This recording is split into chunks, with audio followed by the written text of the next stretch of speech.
Shalom Bapak Ibu yang terkasih di dalam Tuhan Yesus Kristus. Selamat pagi. Saya mau mengajak kita bersama-sama untuk bersatu hati. Kita mau membuka ibadah kita pada pagi hari ini dengan doa. Mari kita bersama-sama berdoa. Bapa, kami mengucap syukur Tuhan untuk setiap penyertaan Tuhan yang sangat luar biasa dalam kehidupan kami Bapa. Bapa, kami bersama-sama Tuhan datang di hadirat-Mu pada pagi hari ini Bapa. Meskipun jarak memisahkan kami Tuhan, tetapi hanya Tuhan saja yang menyatukan kami Bapa. Bapa, kami berdoa Tuhan untuk ibadah kami pada pagi hari ini Bapa. Engkau berkati Tuhan dari awal, pertengahan hingga akhirnya Bapa. Bapa, kami juga mau serahkan Tuhan hamba-Mu yang akan memberitakan firman-Mu.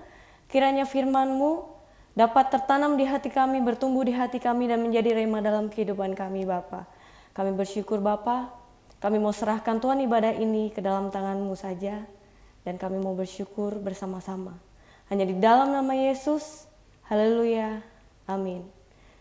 Mari kita mau sama-sama memuji dan meninggikan nama Tuhan.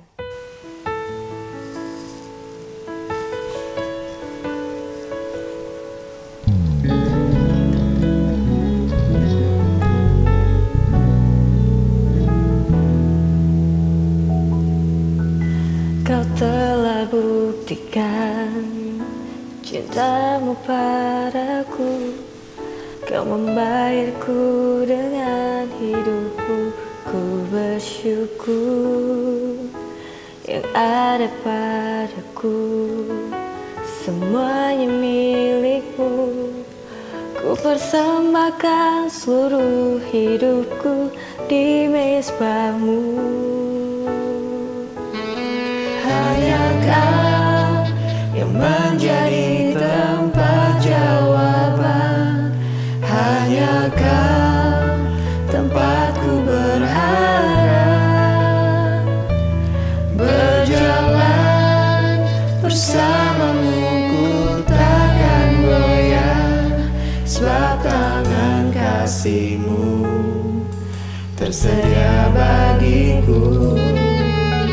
Selamanya Kau ku cinta.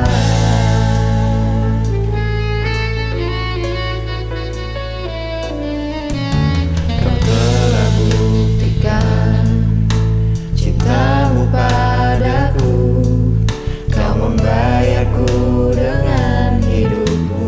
Ku bersyukur yang ada padaku, semuanya milik-Mu.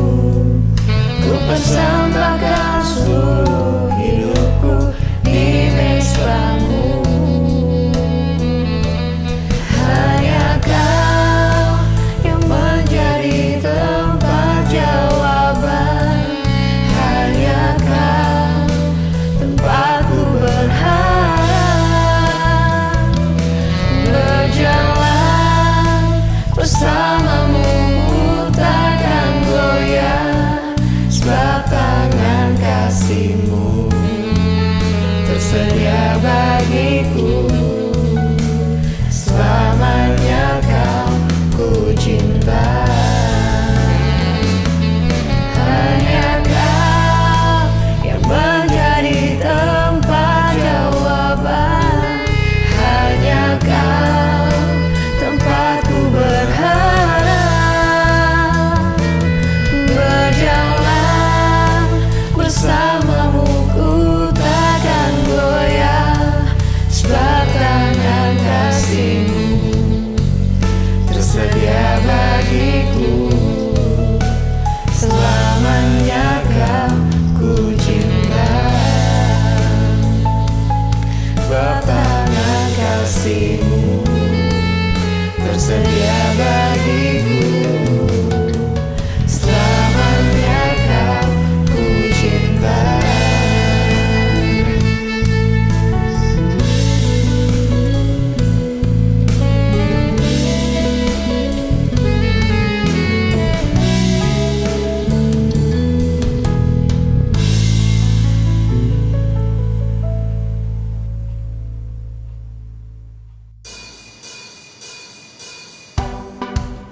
Mari kita angkat satu pujian bahwa kita selalu bersyukur atas kasih Bapa yang begitu besar dalam hidup kita.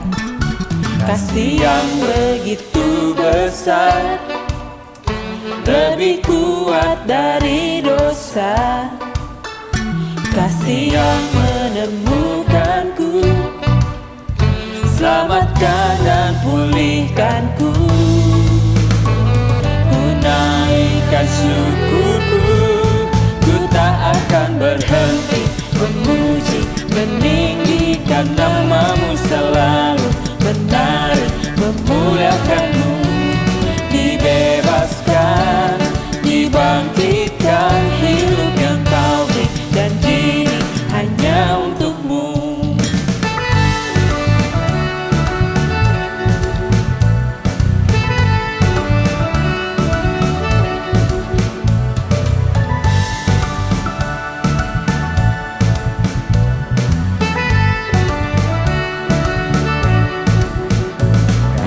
Yang begitu besar, lebih kuat dari dosa. Kasih yang menemukanku, selamatkan dan pulihkanku. Ku naikkan syukurku, ku tak akan berhenti memuji, meninggikan namamu selalu, menari, memuliakanmu. Dibebaskan, dibangkitkan, hidup yang kau beri, dan kini hanya untukmu.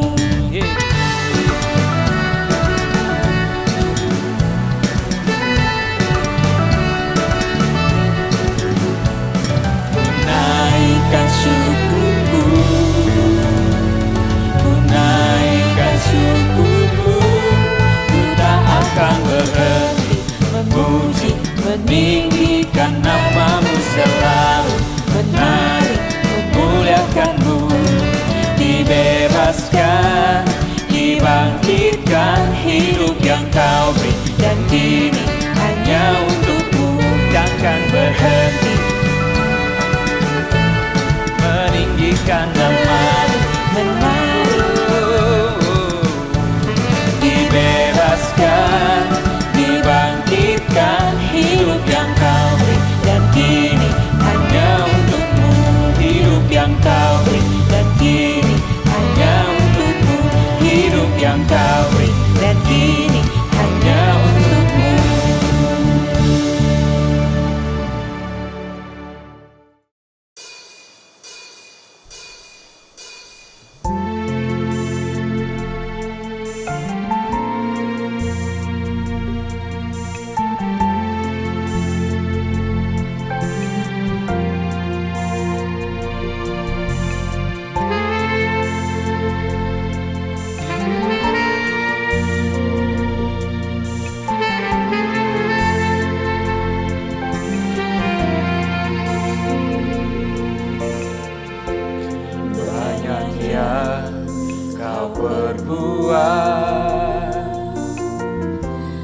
Di dalam hidupku,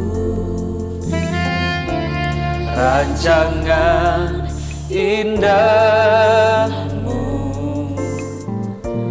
terjadi di hidupku.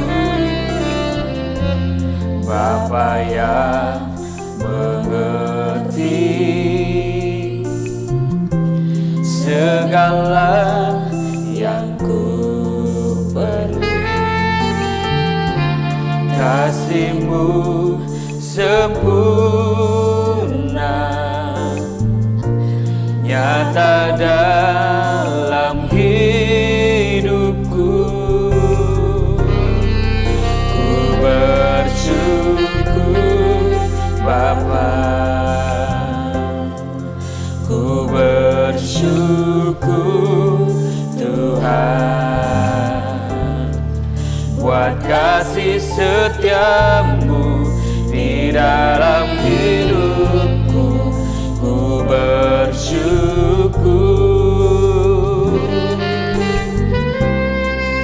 ku bersyukur Bapa, ku bersyukur Tuhan.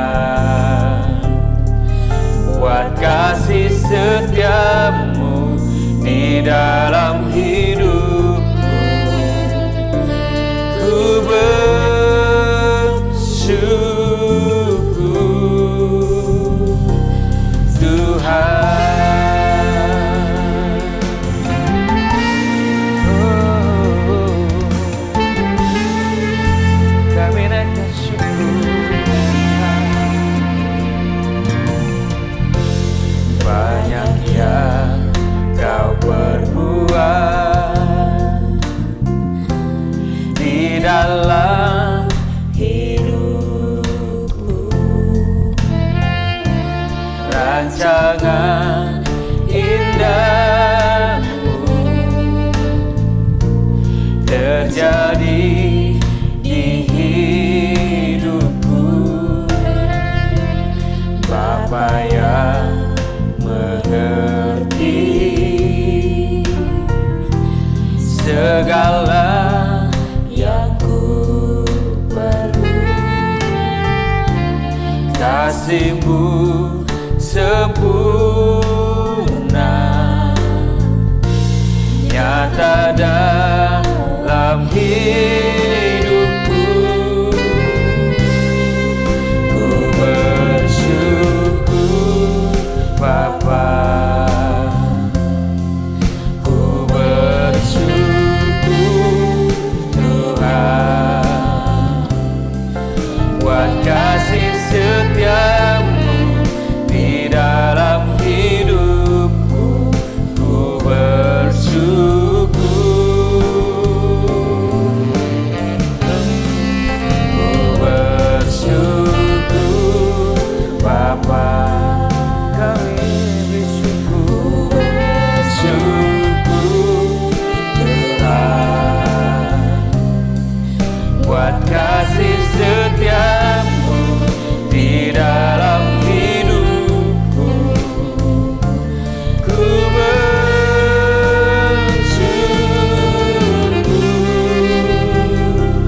Tuhan.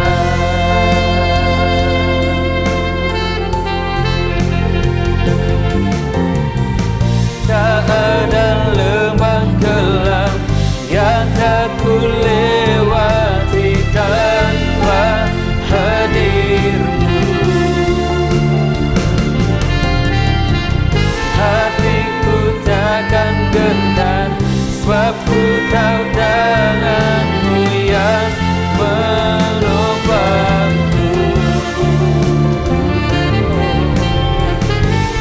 Kaulah Yesus, Kaulah Tuhan, hanya Kau ku percaya. Kaulah Yesus, Kaulah Tuhan, harapan hidupku.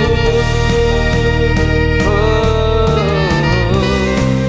ku bersyukur Bapa, ku bersyukur Tuhan buat kasih setia-Mu di dalam hidupku. Ku bersyukur,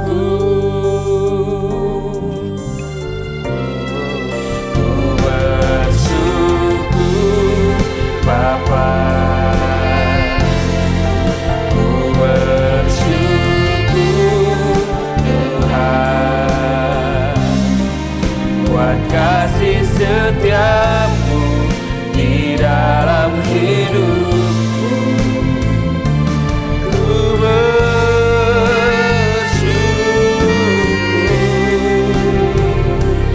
Tuhan.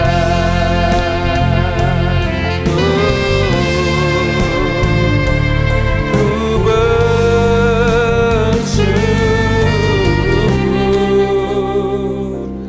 ku bersyukur,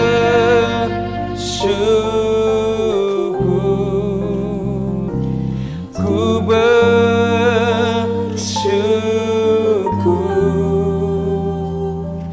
Tuhan.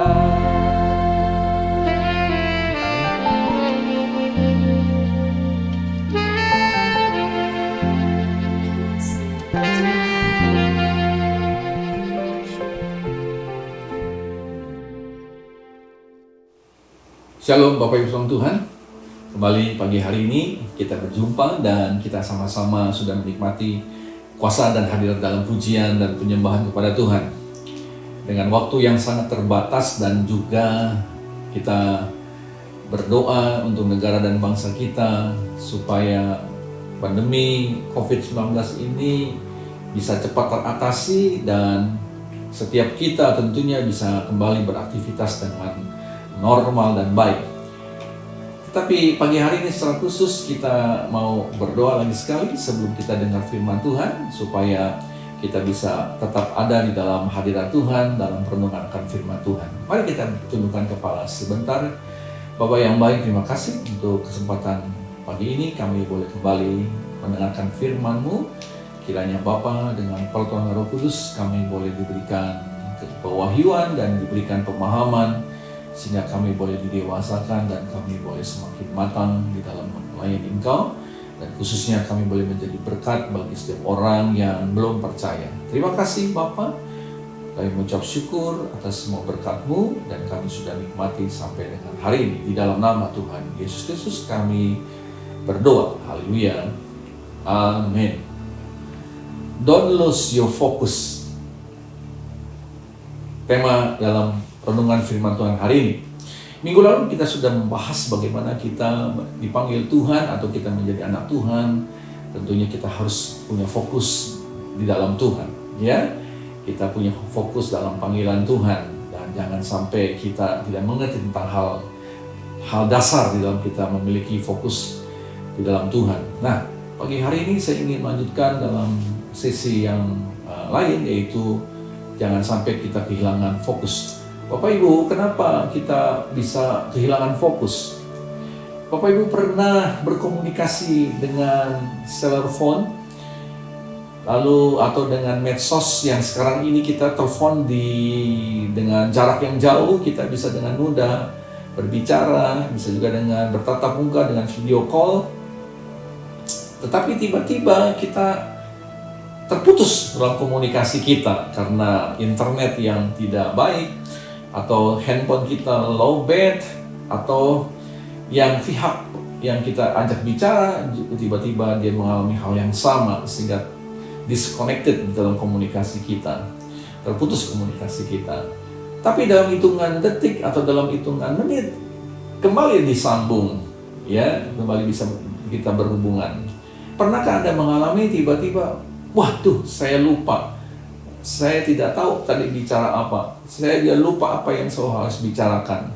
Dengan perkataan lain, Bapak Ibu, seringkali kita terganggu karena ada gangguan, sehingga komunikasi kita terputus dan tidak berkelanjutan. Nah, Bapak Ibu saudara Tuhan, itu yang namanya kita kehilangan fokus pembicaraan. Kita kehilangan fokus di dalam berkomunikasi, di dalam sesuatu hal yang kita anggap penting. Kadang-kadang penting pun bisa kehilangan, ya.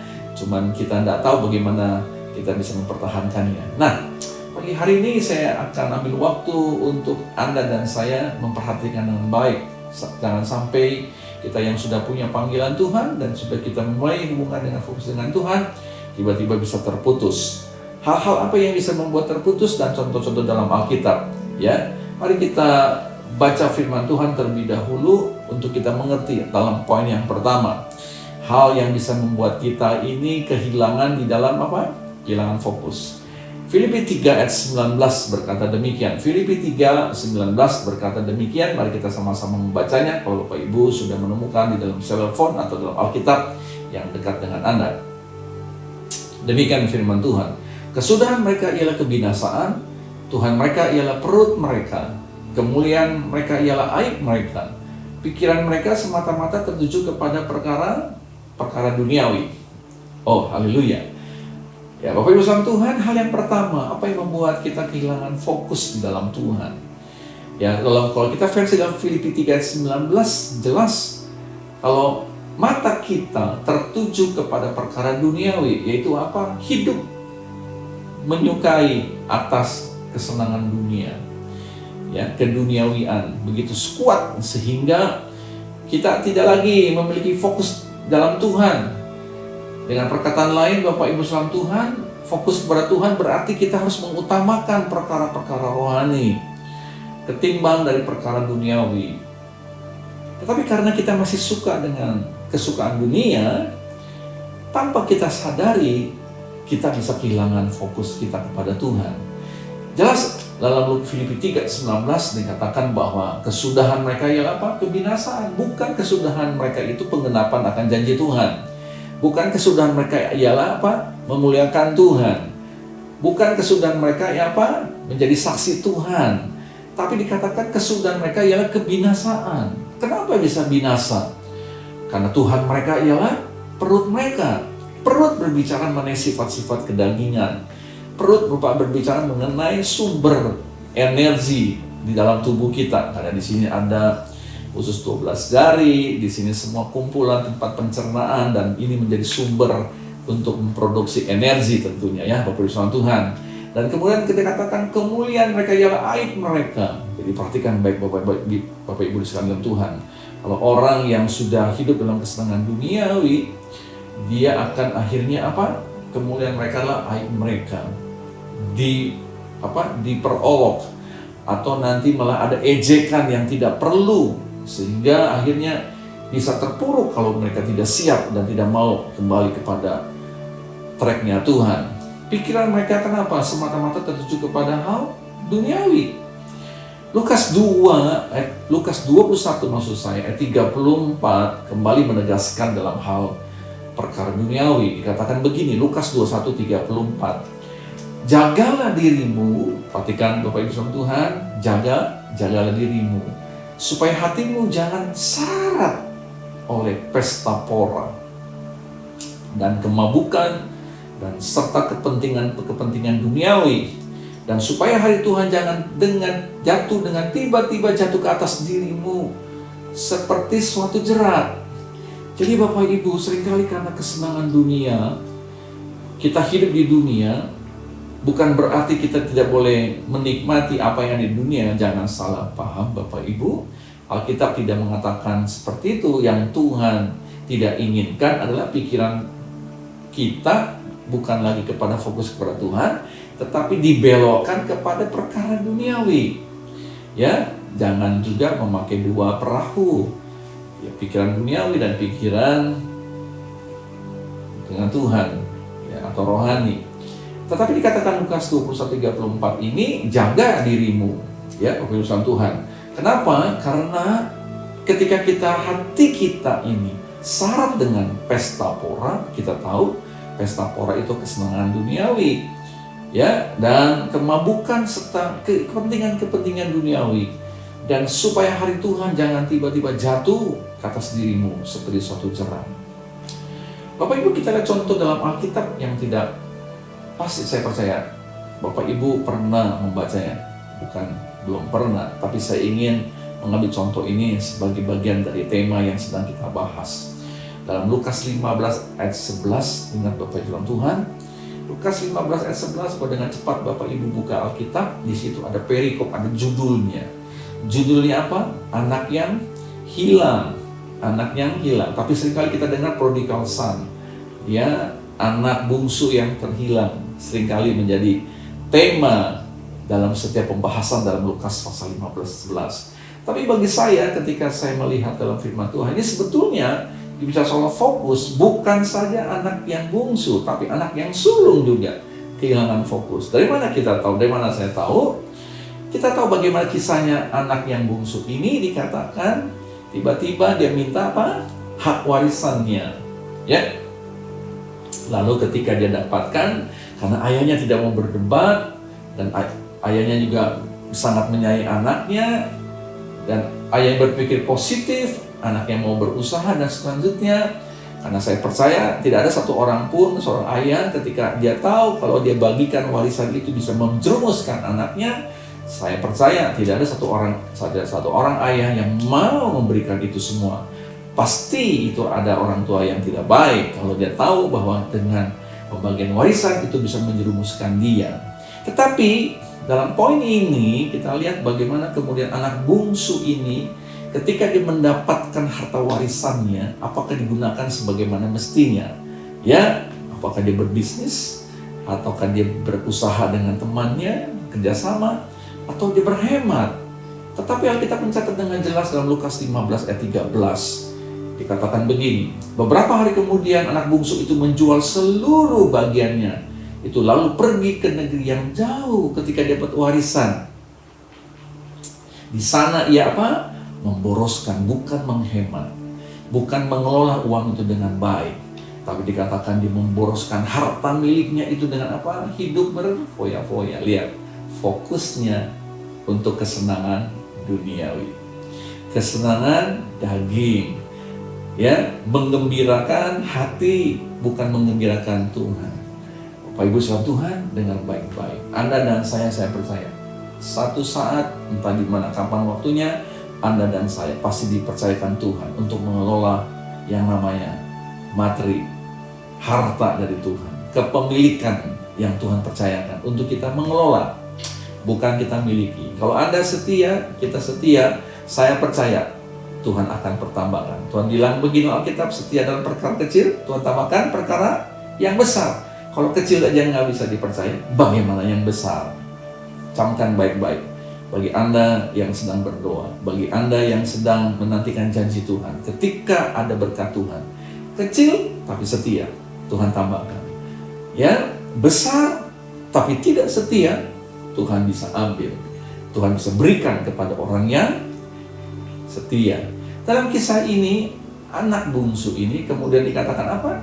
Dia pergi ke negeri yang jauh supaya orang tuanya tidak tahu, supaya kabar buruk yang dialami tidak ada satu orang yang bisa menceritakan. Dan di sana ia memboroskan harta miliknya dan hidup berfoya-foya. Kita sudah tahu ceritanya ya. Anda mengatakan, ya jelas Pak, ini anak kehilangan fokus karena hidupnya berfoya-foya. Tapi bagaimana dengan anak yang sulung? Kita tahu kisahnya teman-teman sekalian, bagaimana ketika kisahnya anak yang bungsu itu bertobat dan dia ingin kembali ke rumahnya. Anda tahu kisahnya? Kemudian anak yang sulung ini protes kepada papanya. Adikku atau anakmu yang kecil telah menghabiskan harta dengan foya-foya. Sekarang dia balik, kau bikin pesta. Dia marah. Aku yang tinggal setia, aku yang bersama dengan engkau tidak pernah memperlakukan aku seperti itu. Bapak Ibu, saya lagi bicara soal fokus, kehilangan fokus. Lihat apa kata ayahnya kepada anak yang sulung dalam Lukas 15:31. Sedangkan anak sulung punya harta, tapi dia tidak bisa memilikinya, maksud saya tidak bisa menikmatinya. Sehingga ayahnya berkata dalam Lukas 15:31, kata ayahnya kepadanya, anakku, engkau selalu bersama-sama dengan aku, dan segala kepunyaanku adalah kepunyaanmu. Dengan perkataan lain, engkau punya fokus selalu dengan aku, kenapa engkau tidak mau menikmati seperti apa yang Tuhan sudah berikan? Jadi sejauh kita mendapat berkat dari Tuhan dan kita menikmati berkat itu dengan baik, tidak dengan kesenangan duniawi, tapi untuk kesenangan bagi Tuhan, sesuai dengan apa yang kita lakukan, tentunya itu yang Tuhan berikan. Bapak Ibu, kita lihat contoh yang kedua, berbicara mengenai hidup atau fokus dalam kesukaan atau kesenangan dunia. Hal yang kedua, contoh yang kedua maksud saya, tadi kita bicara soal anak yang terhilang. Ya, anak yang terhilang di sini, kalau saya perhatikan bicara soal fokus, bukan semata-mata bicara kepada anak yang bungsu. Anak yang sulung juga, dia hilang fokusnya Tuhan. Kenapa? Mestinya dia menikmati setiap berkat-berkat yang orang tua atau ayahnya memberikan kepada si anak sulung. Ya, tapi karena dia tidak fokus, akhirnya dia tidak melakukan atau menikmati sebagaimana mestinya. Yang kedua, orang yang fokus, yang kehilangan fokus dalam Tuhan adalah Simson dalam Perjanjian Lama. Bapak Ibu, kita tahu bagaimana Simson lahir ke dunia dinubuatkan oleh malaikat Tuhan yang datang, dijanjikan. Ya, dalam Hakim 13 ayat yang kelima. Yuk kita baca Hakim 13 ayat 5. Dikatakan begini, kepada ibu dari Simson, Manoah, dikatakan, sebab engkau akan mengandung dan melahirkan seorang anak laki-laki. Kepalanya tak akan kena pisau cukur, sebab sejak dari kandungan ibunya, anak itu akan menjadi seorang nasir Allah. Dan dengan dia akan mulai penyelamatan orang Israel dari tangan orang Filistin. Bapak Ibu saudara Tuhan, ingat bagaimana Simson lahir ke dunia dengan satu desain Tuhan, satu rencana Tuhan. Dan ibunya diwanti-wanti, diingatkan oleh malaikat Tuhan supaya jangan dia menajiskan selama ada dan janin dalam kandungannya. Ya, dia tidak boleh makan sembarangan dan dia hidupnya harus tetap dalam kekudusan. Supaya apa? Karena dia nanti lahir atau ibunya akan melahirkan seorang anak laki-laki untuk menjadi nasirnya Allah.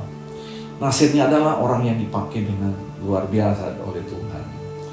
Dan kita tahu bagaimana Simson ketika lahir dan kemudian dia mulai besar, dan bagaimana kemudian dia juga menjadi anak muda yang ganteng, badannya kekar.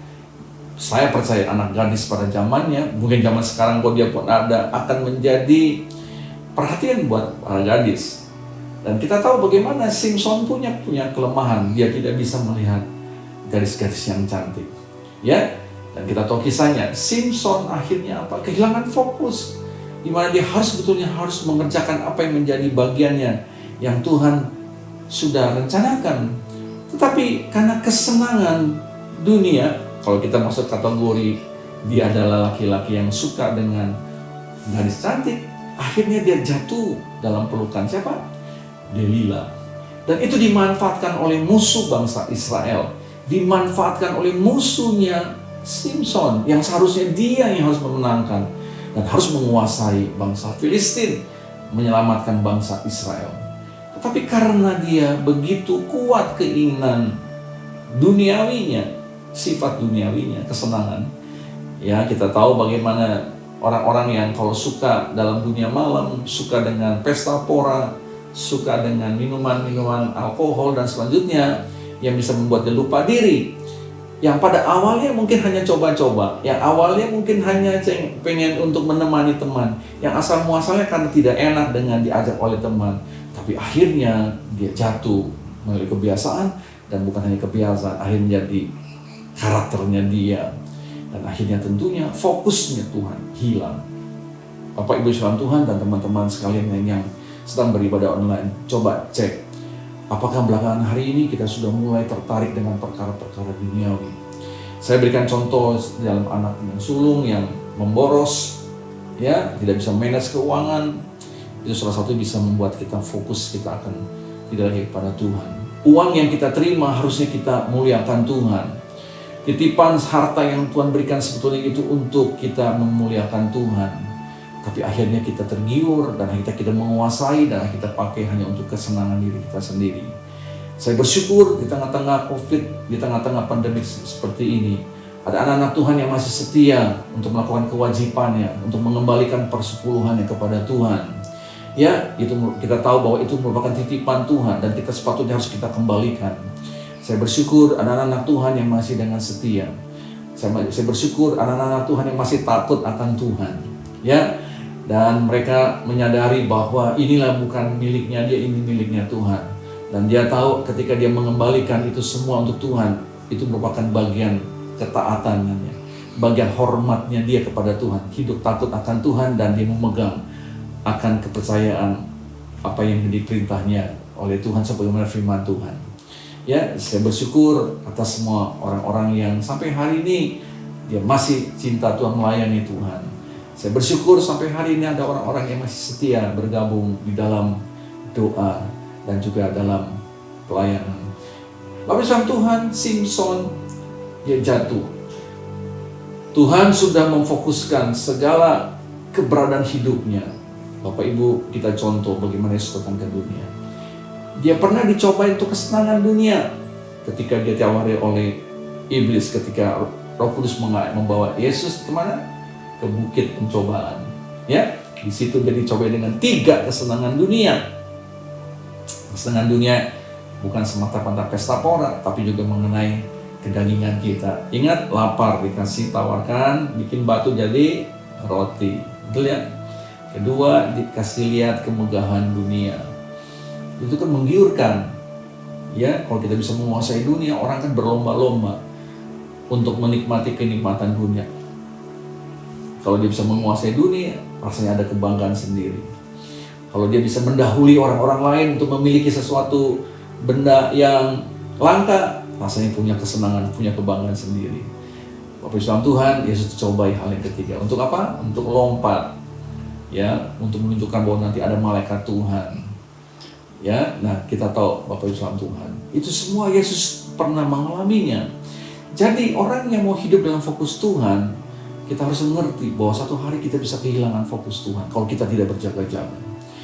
Tapi kita bersyukur Tuhan Yesus Kristus dengan beberapa contoh yang sudah saya berikan minggu lalu, Paulus dia menasihati Anda dan saya untuk memiliki fokus tetap dalam Tuhan, dan hari ini kita belajar jangan sampai kita kehilangan fokusnya Tuhan.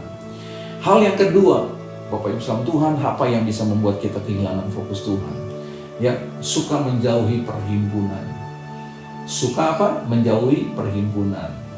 Ibadah raya maupun komunitas sel, kelompok kecil, itu merupakan tempat perhimpunan kita. Sekarang memang kita tidak bisa melakukan ibadah raya karena masih kena PSBB. Saya pribadi ingin memulai ibadah onsite, tetapi mengingat kondisi, kalau kita sudah memulai, tentunya kita mau melakukan terus-menerus, tidak sekali-sekali ya. Tapi karena kondisi seperti ini, dan ada juga mengatakan bahwa sebaiknya kita bertahan sampai lihat kondisi sudah tidak lagi merah, tapi sudah mulai hijau, khususnya dekat daerah gereja kita. Jadi Bapak Ibu saudara Tuhan, seringkali ada orang-orang yang tidak suka, malah bersyukur kalau nggak ada ibadah raya. Waduh, rasa syukur saya bisa di rumah, bisa santai. Bapak Ibu, kalau itu memang kerinduannya dan sekarang Tuhan sudah genapi, kalau masih belum bisa beribadah online, saya bingung Bapak Ibu saudara Tuhan. Tapi saya bersyukur, saya melihat ya setiap jemaat GKS atau jemaat-jemaat yang belum mempunyai gereja yang online, bergabung di acara online pagi hari ini. Saya bersyukur Anda masih setia, Anda masih punya kerinduan untuk ada dalam perhimpunan. Karena orang yang jauh dari perhimpunan itu bisa membuat dia kehilangan fokus. Kenapa? Karena dalam perhimpunan itu ada sesuatu manfaat yang kita akan terima. Ibrani 10 ayat yang ke-25, satu ayat yang sudah tidak asing lagi, dikatakan demikian. Janganlah kita menjauhkan diri dari pertemuan ibadah kita, seperti dibiasakan oleh beberapa orang. Tetapi marilah kita saling menasehati. Menasehati itu apa? Supaya jangan keluar dari fokusnya Tuhan. Kedua, semakin giat melakukannya menjelang hari Tuhan yang mendekat. Bapak Ibu saudara Tuhan, kalau kita dekat dengan orang yang bersemangat, otomatis kita bersemangat. Ada amin? Rasanya kalau kita berdekatan dengan orang yang bersemangat, kita rasanya terpancing, kita termotivasi. Oh, dia semangat, kita semangat. Setuju? Tapi kalau kita bertemu dengan orang yang lemes, orang yang nggak punya gairah, orang yang segala sesuatu itu tunda-tunda, rasanya kita nggak senang gitu ya kalau kita mempunyai jiwa bersemangat. Tapi kalau memang jiwa kita memang yang gampang dipengaruhi, terkadang-kala terbawa. Dan bukan terkadang terbawa, akhirnya kita larut dengan orang-orang yang model demikian. Jadi Bapak Ibu saudara Tuhan, ketika kita ada dalam perhimpunan, saya percaya itu adalah magnet dan itu adalah spirit yang akan kita alami. Karena dikatakan jangan kita menjauhkan diri dari pertemuan ibadah kita. Bapak Ibu, ayo sekarang kita beribadah di rumah. Kalau sampai di rumah aja nggak bisa beribadah, kalau di rumah aja nggak setia untuk ada di dalam perhimpunan bersama-sama walaupun dengan jarak yang jauh, saya khawatir Anda bisa kehilangan fokus di dalam Tuhan. Ya, kalau kita masih ada kesempatan untuk berdoa melalui kecanggihan teknologi dengan medsos kita, ya dengan sekarang dengan namanya apps-nya Zoom, saya ingin mengajak teman-teman yang masih belum bergabung, ayo bergabung. Kita ada dalam perhimpunan, kita saling menasehati, kita saling memberkati, sehingga ada kesaksian-kesaksian yang membangunkan semangat kita untuk ada dalam fokus kepada Tuhan. Dikatakan, marilah kita saling menasehati dan semakin giat melakukannya menjelang hari Tuhan. Apa yang semakin giat melakukannya? Itu fokus kita kepada Tuhan. Kalau Bapak Ibu dalam pekerjaan, dalam bisnis, sekolah, di keluarga, rumah tangga, kita tahu kehidupan kita adalah untuk memuliakan Tuhan. Fokus kita adalah untuk memuliakan Tuhan. Fokus kita apalagi? Saya percaya secara pribadi ada Tuhan arahkan kepada Anda. Jangan Anda tinggalkan perhimpunan di mana di sana ada banyak nasihat.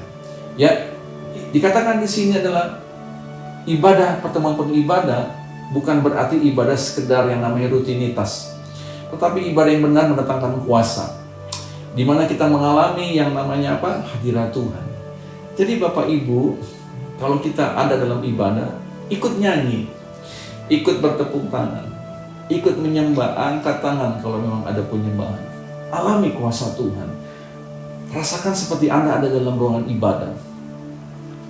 Jangan hanya pasif. Karena lagi sekali, setiap ibadah tentunya kita harapkan ada hadirat Tuhan. Ada amin? Saya percaya ibadah online yang dilakukan oleh gereja-gereja sekarang ini ingin mentransfer, ingin membagikan semangat yang ada di dalam kehidupan anak-anak Tuhan yang sedang melayani untuk Bapak Ibu ada dalam kekuatan dan semangat dalam Tuhan. 1 Timotius 4:7b sampai dengan 8 berkata begini. Rasul Paulus menasihati kepada Timotius anak rohani ini. 1 Timotius 4 ayat yang ke-7b bagian terakhir, bagian ayat yang ke-7 bagian terakhir dan ayat yang ke-8. Saya akan bacakan demikian firman Tuhan. Latihlah dirimu apa? Beribadah. Katakan beribadah. Kita harus latih. Ayat yang ke-8. Latihan badani terbatas gunanya. Tetapi ibadah itu berguna dalam segala hal karena mengandung janji baik untuk hidup ini maupun untuk hidup yang akan datang. Jadi Bapak Ibu lihat, ibadah itu apa? Berguna dalam segala hal, bukan satu hal. Segala hal, saya percaya. Pernahkah Bapak Ibu merasakan ketika dalam satu ibadah online ada ayat yang membuat Anda sadar, wah ini yang saya harus kerjakan? Atau pernahkah Anda mengalami ketika dengar firman Tuhan, oh ini teguran Tuhan? Pernahkah Anda mengalami, wah ini janji Tuhan? Oh ini yang saya harus kerjakan. Anda pernah mengalami mungkin 1-2 kalimat yang hanya dengar dari sepanjang waktu dalam ibadah online. Itulah manfaatnya ketika kita ada dalam ibadah. Karena kita diajarkan oleh Tuhan. Ketika kita beribadah itu berguna dalam segala hal. Mengandung janji baik untuk hidup ini, saat ini, Bapak Ibu Tuhan. Saya dengar kesaksian demi kesaksian, ada anak Tuhan yang dikuatkan ketika dia mendengar firman, ketika dia menerima perjamuan. Saya juga percaya ada setiap kali saya terima WhatsApp, Pak, terima kasih. Hari ini saya diberkati dengan satu ayat dari apa yang dia dengar. Ada yang mengatakan, Pak, terima kasih, saya ditegur kembali atas perbuatan salah saya, atas hal-hal yang saya harus tinggalkan. Saya terima WhatsApp, baik yang dalam kota maupun luar kota. Saya bersyukur ada orang-orang yang meresponi ketika dia sungguh-sungguh mengerti bahwa beribadah dia tetap jalankan di dalam online dalam waktu yang sama. Dikatakan dari ini mengandung janji baik untuk hidup ini maupun untuk hidup yang akan datang. Jadi Bapak Ibu, kita harus berpikir hidup yang akan datang. Jadi dengan perkataan harus berfokus memiliki hidup kekekalan. Apa yang kita alami ini semua sifatnya sementara. Saya percaya Bapak Ibu setuju dengan saya. Kalau sudah katakan amin. Bapak Ibu, dalam ibadah online ini ada komen. Kalau saya katakan ada amin, bisa ketik amin gitu ya. Jadi kita semua bisa saling berinteraksi. Bukan saya saja yang sedang berkhotbah, tetapi antara sesama yang sedang mengikuti ibadah online bisa mengatakan mengetik amin atau setuju gitu ya. Tampilkan dalam ketik, ada kolom komen di sana. Bapak Ibu Tuhan, dikatakan bahwa ada janji Tuhan untuk yang akan datang. Jadi hari ini kita ada karena kita punya fokus hidup yang sebelum-sebelumnya. Sehingga hari ini kita ada sebagaimana ada. Demikian juga dengan hari yang akan datang. Dengan fokus yang benar, fokus yang kuat, fokus yang jelas, kita akan sampai kepada apa yang Tuhan inginkan sesuai dengan fokus yang kita miliki di dalam Tuhan.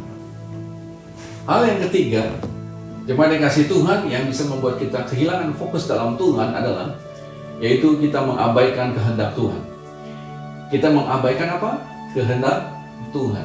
Kehendak Tuhan yang maksud di sini adalah secara pribadi tentunya, bukan secara umum.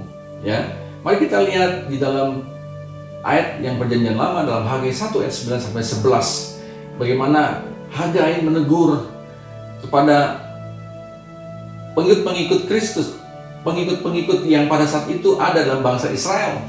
Yang kau sekarang bukan sebagai Israel rohani, adalah sebagai orang-orang pengikut Kristus, begitu maksud saya. Mari kita lihat Hagai 1 ayat 9 sampai 11, demikian bunyi firman Tuhan. Kamu mengharapkan banyak, tetapi hasilnya sedikit. Dan ketika kamu membawanya ke rumah, aku menghembuskannya. Oleh karena apa? Demikianlah firman Tuhan semesta alam. Oleh karena rumahku yang tetap menjadi reruntuhan, sedang kamu masing-masing sibuk dengan urusan rumahnya sendiri. Ayat 10, itulah sebabnya langit menahan embunnya dan bumi menahan hasilnya. Dan aku memanggil kekeringan datang ke atas negeri, ke atas gunung-gunung, ke atas gandum, ke atas anggur, ke atas minyak, ke atas segala yang dihasilkan tanah, ke atas manusia dan hewan, dan ke atas segala hasil usaha. Bapak Ibu saudara Tuhan, ada teguran dalam kitab Hagai. Dikatakan bahwa, hai bangsa Israel, kamu mengharapkan banyak, tapi hasilnya sedikit. Ketika engkau membawanya ke rumah, Tuhan yang menghembuskannya. Jadi ada kesia-siaan di atas kesia-siaan dengan perkataan lain. Bapak Ibu saudara Tuhan, kalau kita tetap fokus kepada Tuhan, tentunya kita adalah orang juga mau meresponi kehendak Tuhan. Apa yang perintah Tuhan untuk harus kita kerjakan. Dikatakan dalam ayat ini, oleh karena rumahku yang tetap menjadi reruntuhan, bait Allah rusak, bait Allah tidak ada yang perhatikan. Dikatakan di sini karena semuanya sibuk dengan urusan rumahnya sendiri-sendiri. Bapak Ibu saudara Tuhan, kalau kita berbicara mengenai pekerjaan Tuhan, ini bukan bicara soal organisasi, ini bukan bicara satu pribadi, tapi ini bicara soal panggilan. Yaitu siapa? Pengikut-pengikutnya. Sebagai orang yang mengasihi Tuhan dan sebagai orang yang mau menyenangkan hati Tuhan. Yaitu apa? Kita sama-sama terlibat, kita sama-sama bergandengan tangan, dan kita sama-sama membangun bait Allah, supaya bait Allah itu bisa semakin banyak jiwa-jiwa yang dimenangkan. Kondisi sekarang ini memang tidak memungkinkan kita on-site, tetapi bukan berarti kita tidak bisa memenangkan jiwa. Bukan berarti kita tidak bisa bersaksi. Bukan berarti kita tidak bisa memfokuskan terus dalam yang namanya bait Allah. Bapak Ibu Tuhan, dikatakan ayat yang ke-10 dan 11 itu bagaimana dikatakan bahwa ada teguran Tuhan dan juga ada hukuman Tuhan. Di zaman sekarang ini kita punya banyak pilihan untuk mengisi waktu. Setuju Bapak Ibu saudara Tuhan? Kita sudah ada work from home, masih ada pembatasan ya untuk kita berskala besar dibatasi karena tentunya masih ada daerah-daerah yang rawan dan banyak pandemi virus yang semakin mewabah di satu daerah, bukan semua daerah. Nah, dikatakan ayat ini karena terlalu banyak pilihan, semakin banyak yang kita harus bisa kita kerjakan sebenarnya. Seringkali kita disibukkan dengan hal yang tidak penting, apalagi ada kemalasan rohani di sana. Akhirnya Bapak Ibu saudara Tuhan, iblis akan mengambil keuntungan di dalam perkara ini. Kita kurang bersekutu dengan Tuhan dalam doa dan penyembahan. Fokus kita tidak lagi kepada Tuhan, tapi kita sibuk dengan macam urusan pribadi yang tentunya tanda petik itu tidak menguatkan fokus kita kepada Tuhan. Damai sejahtera, sukacita, kesabaran, karunia rohani semakin mengendur dan bahkan hilang dalam kehidupan setiap kita. Jadi ingat Bapak Ibu Tuhan, ada 5 garis bijak, 5 garis bodoh. 5 garis bijak fokus dengan terus dalam kekekalan, tapi 5 garis bodoh dia hanya lihat dalam sekejap. Tetapi ketika pemempelai laki-laki datang, dia ketinggalan. Karena apa? Karena fokusnya tidak kuat. Karena dia lebih banyak mengikuti apa yang ada dan tinggal dalam dirinya. Dan saya mau kasih satu ayat, Rasul Paulus mengingatkan kepada Anda. Dia fokus terus kepada satu tujuan. Satu ayat, 1 Korintus 9 ayat 24-27 sebelum kita simpulkan dalam renungan pagi hari ini. 1 Korintus 9, 24-27. Tidak tahukah kamu bahwa dalam gelanggang pertandingan semua peserta turut berlari, tetapi bahwa hanya satu orang saja yang mendapat hadiah. Karena itu larilah begitu rupa sehingga kamu memperolehnya. Ayat 25. Tiap-tiap orang yang turut mengambil bagian dalam pertandingan menguasai dirinya dalam segala hal. Mereka berbuat demikian untuk memperoleh suatu mahkota yang fana. Tetapi kita untuk memperoleh suatu mahkota yang abadi. Sebab itu aku tidak berlari tanpa tujuan. Aku bukan petinju yang sembarangan saja memukul. Ayat yang ke-27, tetapi aku melatih tubuhku dan menguasai seluruhnya. Bapak Ibu, Paulus mengingatkan ada satu pertandingan. Pernah lihat pertandingan lari? Ada lihat pertandingan bulu tangkis?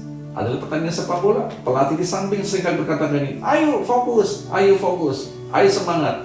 Supaya dia bisa menyelesaikan pertandingan itu dengan suatu kemenangan. Jadi Bapak Ibu penting sekali jangan sampai kehilangan fokus. Saya sudah sampaikan hal-hal yang bisa membuat kita hilang fokus, dan yang saya mau simpulkan satu ayat sebagai ayat terakhir dalam Injil Matius 26:41. Ayo kita baca sama-sama Matius 6:21 sebagai ayat terakhir. Demikian firman Tuhan. Berjaga-jagalah dan berdoalah supaya kamu jangan jatuh ke dalam pencobaan. Roh memang penurut, tetapi daging lemah. Bapak Ibu, iblis tahu di mana kelemahan kita. Iblis tahu di mana dia bisa menjatuhkan Anda dan saya. Salah satunya adalah melalui kesibukan diri sendiri. Tidak lagi mengikuti kehendak Tuhan. Yang selama ini sudah kita kerjakan, kita tinggalkan. Dan kita berpikir, ini bukan bagian saya, itu bagian orang lain. Bapak Ibu, kalau itu sudah merupakan bagian kita, jangan kita abaikan. Karena itu ada kebaikan untuk kita, supaya janji Tuhan terus kita alami, dan kemenangan kita bisa peroleh. Bukan hanya saat-saat sekarang, tapi dalam hidup dalam kekekalan. Tuhan memberkati, jangan sampai hilang fokusmu.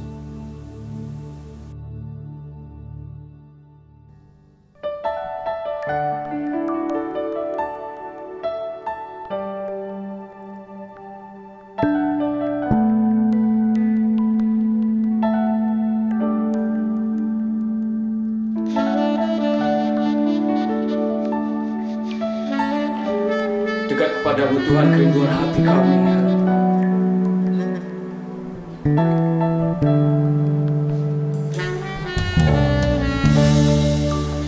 Dekat padamu, itu rinduku. Amin, Lord Jesus.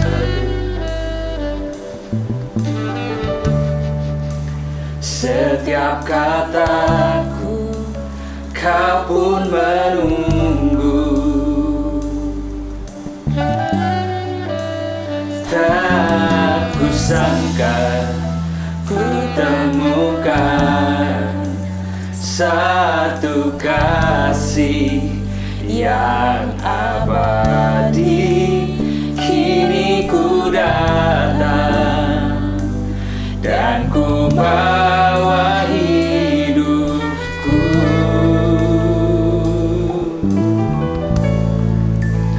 Memandang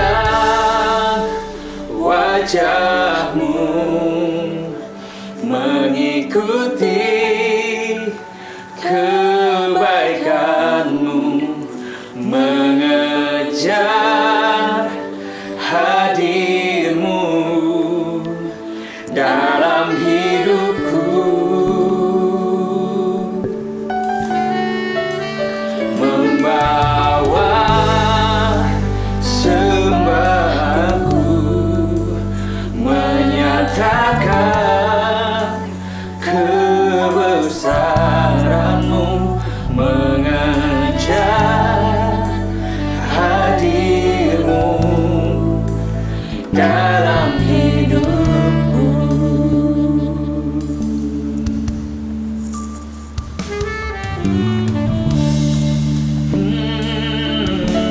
Dekat padamu Tuhan,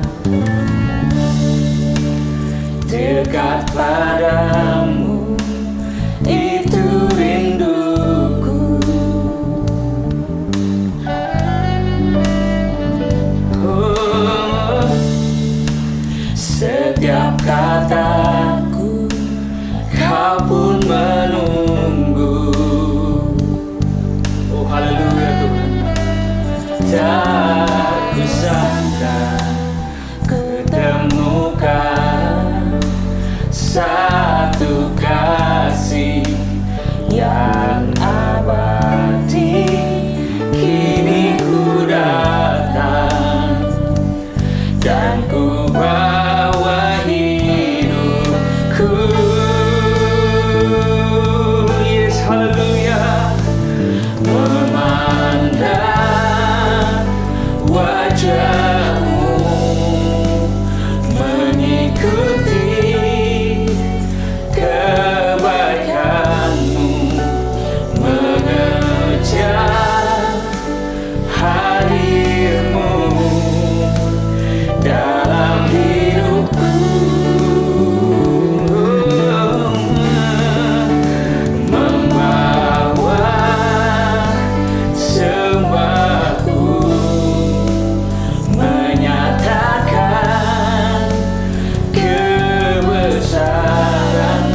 hidupku.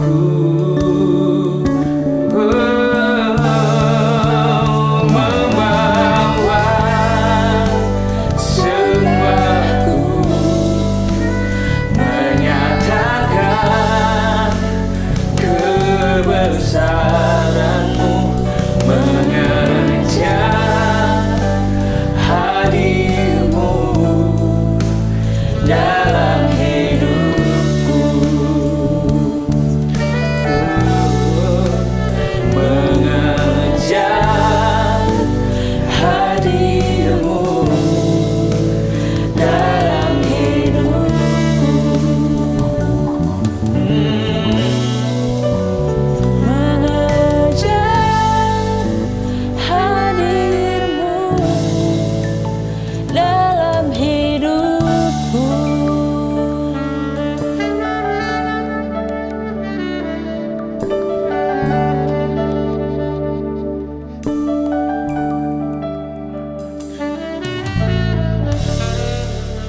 Puji Tuhan, Bapak Ibu saudara Tuhan, tiba saatnya kita akan mengakhiri ibadah kita pagi hari ini. Mari kita lagi sekali kita mengucap syukur dan kita mau sama-sama berdoa. Bapak yang baik, terima kasih Tuhan kalau kami bisa mengakhiri ibadah hari ini. Dan terima kasih juga Tuhan atas ibadah yang kedua dalam minggu ini.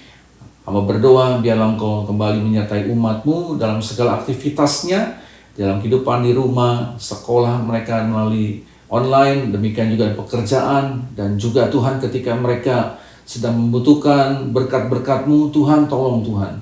Kiranya Engkau buka pintu berkat-Mu dan Kau alihkan kepada setiap anak-anak-Mu yang membutuhkannya.